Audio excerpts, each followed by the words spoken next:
Кыргызстандын Жалал Абад облусунун Алабука районуна караштуу Кашкалак айылынын тургуну Зафар Халикбаев жакшыраак каражат таап, үй бүлөмдү эл катары эч нерседен коркулбай, багып алсам деген ниет менен Орусияга барып 5 жыл эмгектенип келген эле. Минтип тагдырдын оор сыноосуна кабылып, онтоткон оорунун азабын тартып, Бишкек шаарындагы республикалык ооруканасында жаткан чагы.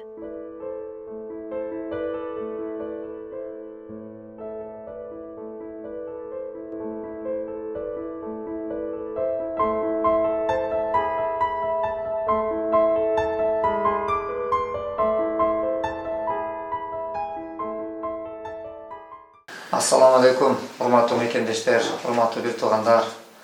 Биз бул жалганда бир жаралчу конокпуз. Баарыбызга маалым, баарыбыз билебиз. Ал үчүн билиш үчүн жараткан зат бизге акылды берген, айбандан айырмалап бизге акылды берген жараткан.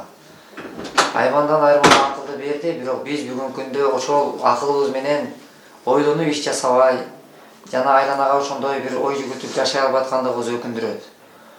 Өкүнүчтүүсү мына ушунда.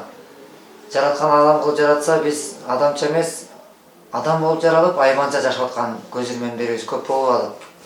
Бүгүнкү күндө мына ушундай кыйынчылыкка дуушар болгон карапайым эл ичинде ушундай оор акыбалга күн түшкөн биздин агалар, эжелер, энелер, аталар кыйналып жатат.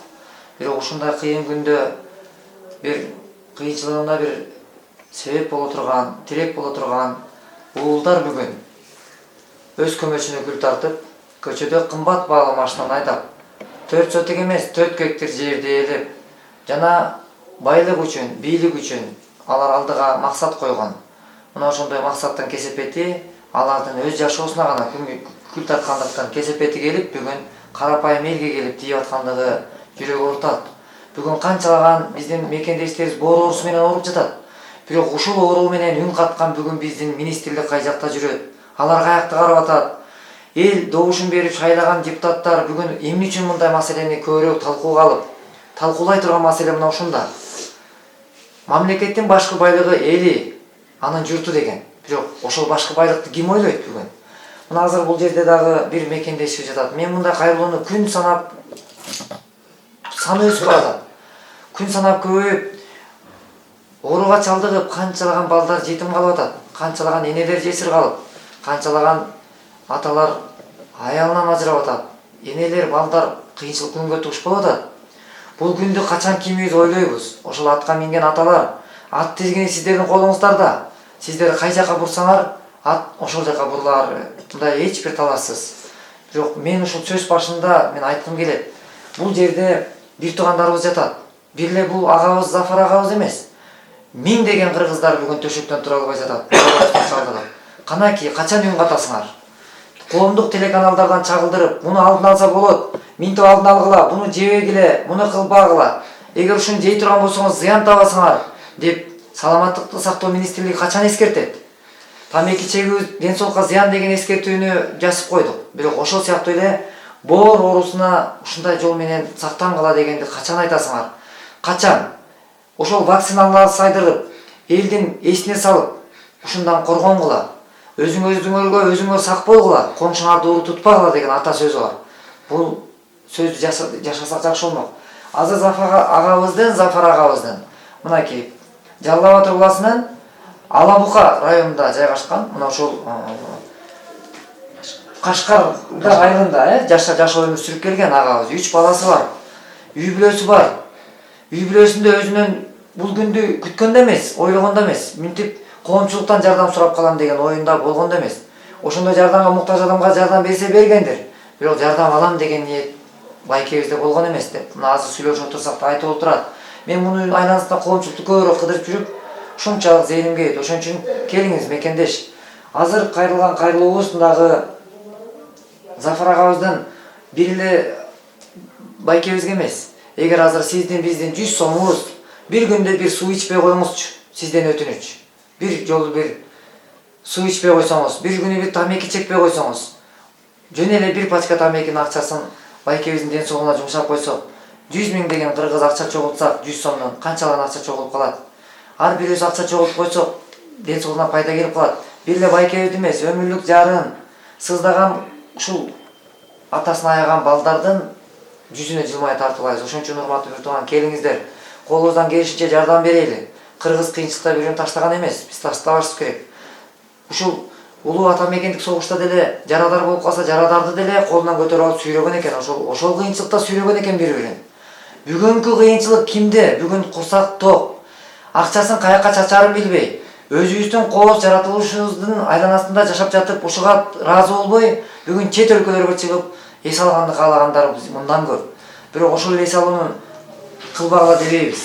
Эс алгыла, жашагыла. Бирок колубуздан келишинче зекетибизди, садакабызды берип, ден соолуктан жакшыбызга да ойлойлу. Ошон үчүн баарыбыздын эсибизге келиңиз. Кол сунуп, жакшылык жашоону жасап, өзүбүздүн агымына пайгамбар алейхисаламдын хадисинде жазылып турат. Ал хадис 14 кылымдан бери жашап келет. Садака кылгыла. Садака силердин жашооңордо келчү бала, кырсык, оору, апат, дарттан коруп тура турган коргонуңар болот деген. Ал киши буну бисчилап сүйлөп айткан эмес, ал ыйлап айткан. Анткени билип, сезип туруп айткан. Ошон үчүн келиңиз, садака кылыңыз. Биз да садака кылайлы. Садака бул оору, сыркоо, дарттан, кырсыктан бизди коруп тура турган коргон.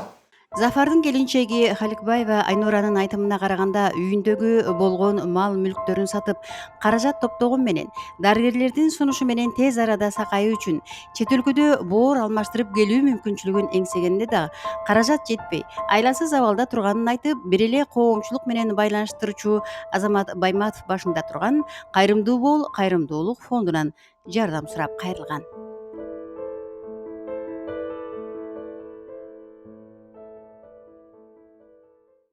Саламатсыңарбы бир туугандар, кайрымдуу эл. Ушул биз күйөөмү алып 1 жылдан бери ушинтип чуркап жүрөбүз.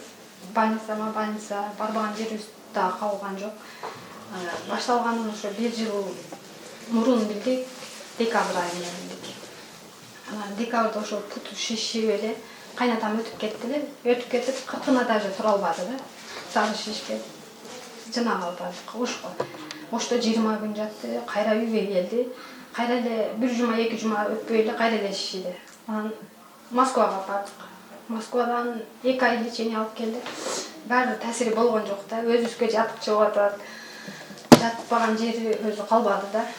Анан үйдө 1 күн турабыз, 2 күн турабыз, анан ушинтип келип атабыз да. Кайра эле ушакка келдик. Келип келгенибизде таш 10 күн болду, сизге жолуккандан бери ушу жатыш. Алып укол.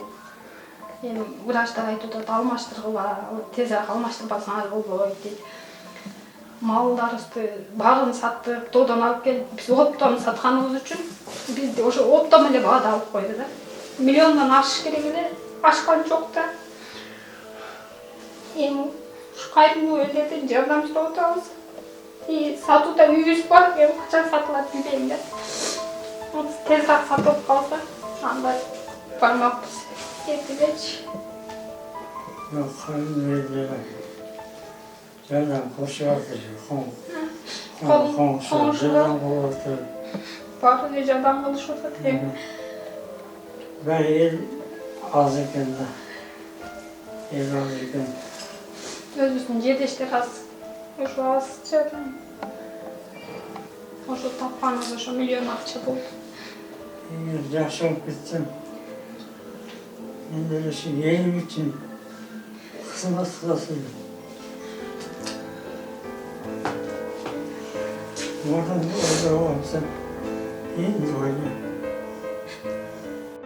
Бу чакырчылыкта жан кийип турган адамга кол сунуп, аз көп дебей салым кошуп, бир үй бүлөнүн жарыгын өчүрбөй салым кошкондон өткөн соопчулук болбосу керек. Андыктан Зафардын өмүрүн сактап калууга көмөкчү болом деген бир туугандарыбыз болсо, төмөндөгү дарекке кайрылып жардам кылсаңыздар болот.